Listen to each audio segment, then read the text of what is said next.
உலகின் விஸ்வகுருவாய் திகழும் பாரத பிரதமர் நரேந்திர மோடி அவர்கள் பார்த்தீங்கன்னா இன்னைக்கு 4399 நாட்கள் இந்தியாவில் பிரதமராக இருந்து சாதனை படைச்சிருக்கிறாரு. இதற்கு முன்னால் ஜவஹர்லால் நேரு அவர்கள் 4398 நாட்கள் பிரதமராக இருந்தார். அந்த சாதனையை முறியடித்து இன்னைக்கு நம்மளோட பாரத பிரதமர் நரேந்திர தாமோதர தாஸ் மோடி அவர்கள் சாதனை பிடித்தது மிகவும் சந்தோஷப்படக்கூடிய விஷயமா இருக்குது. ஒவ்வொரு பாரதிய ஜனதா கட்சி தொண்டர்களும் ஒவ்வொரு தேச பற்றாளர்களும் கொண்டாடக்கூடிய ஒரு விஷயமா இருக்குது. அது மட்டும் இல்லாமல் நம்மளோட பாரத பிரதமர் கிட்டத்தட்ட இன்னைக்கு 25 ஆண்டுகள், அதாவது 2001 சிஎம் ஆனதுலேருந்து, குஜராத்தில் சிஎம் ஆனதுலேருந்து இப்போ வரைக்கும் 2014 பிஎம் கண்டினியூ பண்ணுறது கிட்டத்தட்ட 25 ஆண்டுகள் நிறைவடைந்து 26வது வருடமாக தொடர்ந்து அரச பணிகளில் இருந்துட்டு இருக்கிறாரு. அவர் செய்த சாதனைகள் கொஞ்சம் நஞ்செல்லாம் அந்தளவுக்கு அளவுக்கு அதிகமாகவே இருக்குது. குஜராத் மாடல் எப்படி இருக்கும் அப்படின்ற மாதிரி நம்ம 2014க்கு முன்னால் ஒரு பரபரப்பாக பேசப்பட்ட விஷயங்கள் இருக்குது. அந்தளவுக்கு வளர்ச்சிகளை குஜராத்தில் பண்ணி வச்சுருந்தாரு. ஒரு இந்தியாவிற்கே ஒரு எடுத்துக்காட்டாக குஜராத் இருந்தது. அதே போல் இப்போ பாரத பிரதமர் இந்தியா தான் உலகத்துக்கே எடுத்துக்காட்டு அப்படிங்கிற அளவுக்கு நம்மளோட விஸ்வகுரு உலகத்துக்கு சொல்லியிருக்கிறாரு. எங்கே போனாலும் சரி இந்தியர்களோட மதிப்பு எந்த அளவுக்கு பார்க்கப்பட்டது, இன்னைக்கு இந்தியர்களோட மதிப்பு எந்த அளவுக்கு உயர்ந்து இருக்கிறது அப்படிங்கிறதுக்கு ஒரு சிறந்த உதாரணம்.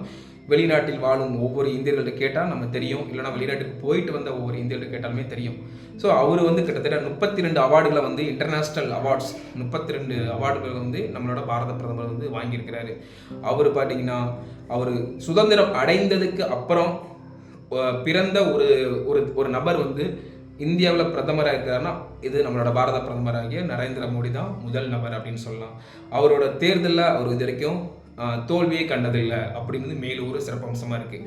சரி, இது மட்டுமா அப்படின்னா அவரோட ஏழ்மை காலங்களில் மிகவும் கஷ்டப்பட்டு அந்த நம்மளோட ஆர்எஸ்எஸ் அமைப்பு மூலம் அவரோட தொண்டை ஆற்றி அவரோட பங்களிப்பை முழுமையாக கொடுத்து அப்புறம் அரசியல் மூலம் பாரதிய ஜனதா கட்சியில் இணைந்ததுக்கப்புறம் பல சாதனைகளை பண்ணியிருக்கிறாரு.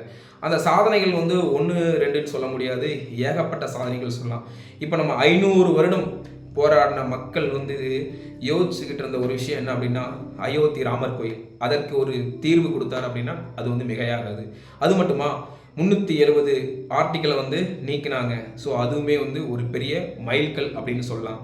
அதுக்கப்புறம் நம்மளோட இந்தியாவோட வளர்ச்சிக்கு, இந்திய மக்களோட வளர்ச்சிக்கும் பெரும்பாடுபட்டார் அப்படின்னு சொல்லலாம். எப்படி அப்படின்னா நம்மளோட இந்திய மக்களோட ஏழைகளின் ரேஷியோ எவ்வளவு பர்சன்டேஜ் இருந்ததுன்னு பார்த்தீங்கன்னா 29.5% ரேஷியோ இருந்தது. ஆனால் இப்போ பார்த்தீங்கன்னா ஜஸ்ட் 1.7 to 11.28 இந்த ரேஷியோ தான் இப்போதைக்கு இருக்குது. ஸோ அதனால் ஏழை மக்களோட வாழ்வாதாரத்தை முன்னுக்கு பண்ணுறதுக்கு என்னென்ன திட்டங்கள், அவங்களோட என்ன பண்ண முடியும் அப்படிங்கிறது நிறைய விஷயங்களை பண்ணியிருக்கிறாரு. ஜன்தன் யோஜனா அப்படின்னு ஒரு ஜீரோ பேலன்ஸ் அக்கௌண்ட் ஓப்பன் பண்ணார். எதற்காக அப்படின்னா அரசு கொடுக்கக்கூடிய நலத்திட்டங்கள் நேரடியாக மக்களுக்கு கொண்டு போய் சேர்க்கணும், அது இடைத்தரகர்கள் யாரும் இல்லாமல், இடையில கரப்ஷன் இது நடந்துடக்கூடாது அப்படிங்கிறதுக்காக, ஊழலை ஒழிக்கிறதுக்காக இதை கிட்டத்தட்ட ஓப்பன் பண்ணாரு. இந்த ஜன்தன் யோஜனா அக்கௌண்ட் பார்த்தீங்கன்னா கிட்டத்தட்ட 58 கோடி மக்களுக்கு ஓப்பன் பண்ணி கொடுத்து இந்த திட்டத்தின் மூலம் மக்கள் பயனடைஞ்சிருக்காங்க அப்படின்னா மிகையாகாது. அது மட்டுமா அப்படின்னா யூபிஐனா ஒரு காலகட்டத்தில் இதெல்லாம் மக்கள், அதாவது டிஜிட்டல் இந்தியா யூபிஐ ஆன்லைன் பரிவர்த்தனைகள் அப்படின்னு சொல்லுவாங்க. இது மக்கள் மத்தியில் எந்த அளவுக்கு போய் ரீச் ஆகுமா, ஏழை மக்கள் எப்படி பயன்படுத்துவாங்க அப்படின்னு ஏளனமாக செய்யப்பட்டது.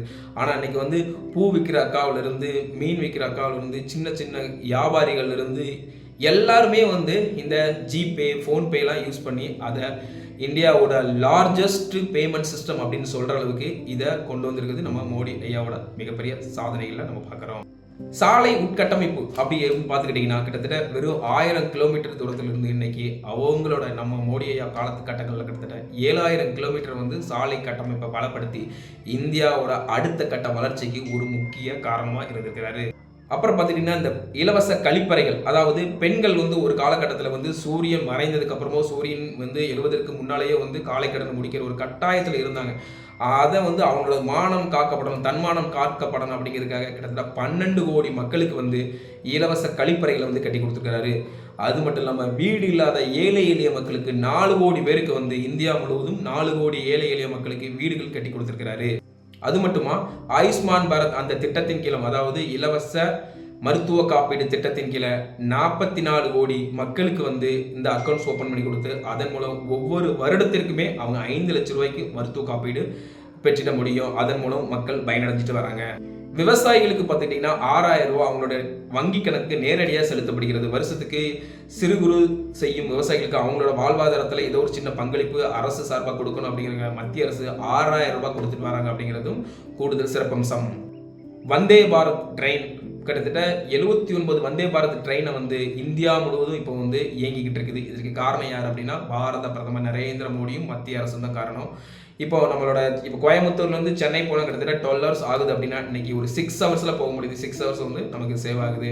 அப்போ நம்ம அடுத்த கட்ட இந்தியா, புதிய இந்தியா, நியூ இந்தியான்னு சொல்கிறது வந்து இந்த மாதிரி திட்டங்கள் மூலம் நம்மளோட நரேந்திர மோடி ஐயா வந்து அதை வந்து சாத்தியமாக்கியிருக்காருன்னா அது வந்து மிகையாகாது. ஒரே வரி அப்படிங்கிற திட்டத்தின் மூலம், அதாவது ஜிஎஸ்டிங்கிற ஒரு ஒரு ஒரு விஷயத்தை இம்ப்ளிமெண்ட் பண்ணி ஒன் நேஷன் ஒன் டேக்ஸ் அப்படிங்கிறத கொண்டு வந்ததன் மூலம் இந்தியா முழுவதுக்கும் அந்த டேக்ஸோட பிரச்சனைகளை வந்து ஒரு முற்றுப்புள்ளி வச்சிருக்கிறாரு. ஏன்னா பல வகையில் வந்து பல டேக்ஸ்கள் வாங்கப்பட்டு இருந்தது. அதுக்கு ஒன் நேஷன் ஒன் டேக்ஸ் அப்படிங்கிறத ஜிஎஸ்டி மூலம் அதுக்கு ஒரு முற்றுப்புள்ளி வைத்தார் என்பது மிகையாகாது. இந்தியாவோட ஏர்போர்ட் எவ்வளவுன்னு இருந்துச்சுன்னா கிட்டத்தட்ட 74 ஏர்போர்ட் தான் வந்து 2014 காலகட்டங்கள் இருந்தது. ஆனால் இன்னைக்கு பார்த்தீங்கன்னா 174 ஏர்போர்ட்கள் வந்து இருக்குது. அந்த அளவுக்கு இந்தியாவோட கட்டமைப்பை வந்து பலப்படுத்தியிருக்கிறாரு நம்மளோட மோடி ஐயா. பெர் கேபிட்டல் ஜிடிபி அப்படின்னு சொல்லக்கூடிய தனிநபர் வருமானம் 86,000 சம்திங் தான் இருந்தது 2014 காலகட்டங்களில். ஆனால் இப்போ பார்த்தீங்கன்னா 2 லட்சம் வரைக்குமே வந்து தனிநபர் வருமானம் கொண்டு வந்திருக்கிறார். இந்த மாதிரி பல சாதனைகள் குறிப்பிட்டு சொல்லக்கூட இன்னைக்கு கூட இப்போ என்ன நடந்திருக்கு அப்படின்னு பார்த்தீங்கன்னா கிட்டத்தட்ட வந்து இந்த 100 நாள் வேலை திட்டம் சொல்றது, அதாவது 125 நாட்களாக மாற்றினாங்க நம்மளோட மத்திய அரசு. அதுக்கு 7,500 கோடி வந்து நிதி தமிழகத்திற்கு ஒதுக்கியிருக்காங்க. ஸோ அது மட்டுமா அப்படின்னா இந்த வளர்ச்சி பணிகளுக்காக 1000 கோடி ரூபாய் நிதி ஒதுக்கியிருக்காங்க. இந்த மாதிரி பல நலத்திட்டங்களை வந்து நம்மளோட மோடி ஐயா வந்து எதையும் எதிர்பார்க்காம செஞ்சுட்டு வர தமிழக மக்களுக்காகவும் சரி, இந்திய மக்களுக்காகவும் சரி, ஒவ்வொரு மாநிலத்தில் உள்ள மக்களுக்காகவும் சரி, அவங்களோட பழக்க வழக்கம், பண்பாடு, கலாச்சாரம் எல்லாமே பாதுகாக்கப்படணும் அப்படிங்கிற மாதிரி ஒவ்வொரு மாநிலத்துக்கும் அவங்களுக்கு என்ன செய்யணும் அப்படிங்கிறத பார்த்து செஞ்சுட்டு வராரு.